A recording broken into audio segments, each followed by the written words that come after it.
Welcome to Blizzard Fire. We hope this video helps fire up your solution. In this video, I will show you how to make quinoa rice. First, let's gather our ingredients and prepare the quinoa. Rinsing the quinoa is a crucial step to remove saponins, which can cause a bitter taste.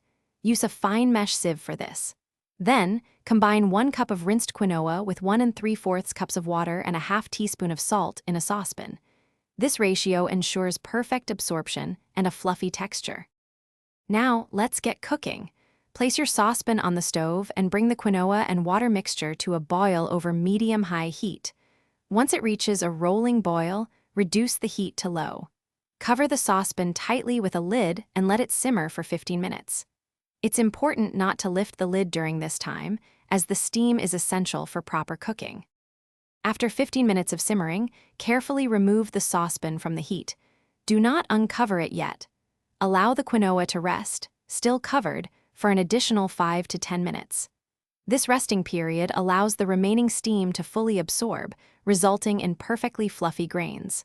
Finally, gently fluff the quinoa with a fork to separate the grains before serving. Your delicious quinoa rice is now ready to enjoy. This versatile grain makes an excellent side dish for almost any meal. You can also incorporate it into your favorite salads, grain bowls, or use it as a nutritious base for stir-fries. For leftovers, simply store them in an airtight container in the refrigerator, where they will stay fresh for up to 5 days. Thanks for watching. If you found this helpful, don't forget to like and subscribe.